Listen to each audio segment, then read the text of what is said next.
ये जो सीबीआई का मामला था ये बिल्कुल गलत था। ఏదైతే సిబిఐ యొక్క విషయం ఉందో అది పూర్తిగా అబద్ధము। और इसकी सच्चाई आज आपके सामने है। దాని యొక్క నిజం ఈ రోజు మీ ముందు ఉన్నది। कांग्रेस पार्टी ने राजशेखर रेड्डी का नाम चार्जशीट में कभी नहीं डाला। కాంగ్రెస్ పార్టీ రాజశేఖర్ రెడ్డి గారి పేరును ఛార్జ్ షీట్ లో ఎప్పుడు చేర్చలేదు। ये नाम किसी और ने अपने फायदे के लिए डाला था। ఇది ఎవరో వారి యొక్క స్వలాభం కోసం చేసిన పని। राजशेखर रेड्डी हमारे थे, हम उनका कभी नुकसान नहीं कर सकते हैं। రాజశేఖర్ రెడ్డి గారు మావారు, వారికి ఎప్పుడు నష్టం రానివ్వము। और आज राजशेखर रेड्डी की बेटी मेरी बहन यहां आपके सामने खड़ी है। ఈ రోజు రాజశేఖర్ రెడ్డి బిడ్డ నా చెల్లెలు మీ ముందు నిలబడింది।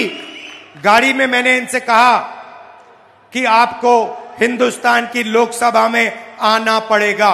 నేను కారులో వస్తుంటే నా చెల్లెమ్మతో చెప్పాను, భారతదేశం పార్లమెంటులో మీరు తప్పకుండా ఉండాలని। शर्मिला के लिए नहीं मगर राजशेखर रेड्डी की पॉलिटिक्स, राजशेखर रेड्डी की सोच, राजशेखर रेड्डी की राजनीति के लिए। ఇది షర్మిల గారి గురించి కాదు, రాజశేఖర్ రెడ్డి గారి సైద్ధాంతిక విలువలు వాళ్ళ ఆలోచనలో పార్లమెంటులో వినబడాలి అంటే షర్మిల గారు పార్లమెంటులో ఉండాలి। मैंने हिंदुस्तान की किसी कॉन्स्टिट्यूएंसी में वायदा नहीं मांगा है। నేను I have not asked for a promise in any of India's constituency. నేను ఇంతవరకు భారతదేశంలో ఉన్నటువంటి ఏ ఒక్క పార్లమెంట్ లో కూడా వాగ్దానం అడగలేదు। बट ये शर्मिला मेरी बहन है और मैं आपसे वायदा मांग रहा हूं। కానీ షర్మిల నా చెల్లెలు మీ అందరితోని వాగ్దానం అడుగుతున్నాను। आंध्र प्रदेश की जनता से, कडपा की जनता से वायदा मांग रहा हूं। ఆంధ్రప్రదేశ్ ప్రజల నుండి నేను వాగ్దానాన్ని అడుగుతున్నాను। इनको आप लोकसभा में भेजिए।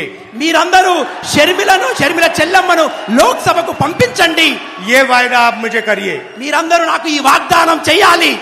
क्योंकि मैं चाहता हूं कि एक बार फिर आंध्र प्रदेश की जनता की आवाज, दिल की आवाज लोकसभा में दिखे। ఎందుకంటే ఆంధ్ర ప్రజల యొక్క ఆలోచన, వాళ్ళ మనసులో ఉన్న ఆలోచన ఢిల్లీ పార్లమెంటులో వినబడాలి। और ये काम ना चंद्रबाबू नायडू ना जगन रेड्डी कर सकते हैं। ఈ పని చంద్రబాబు నాయుడు గారు గాని జగన్మోహన్ రెడ్డి గారు చేయలేరు।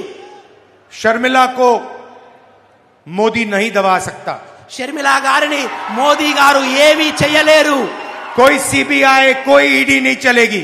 ఆమె ముందు ఏ సిబిఐ, ఏ ఈడీ ఏది నడవదు।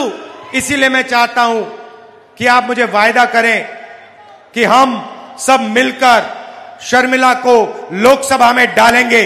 కాబట్టి మీరందరూ నాకు వాగ్దానం చేయండి, నా చెల్లెలైన షర్మిల గారిని లోక్సభకు పంపిస్తామని।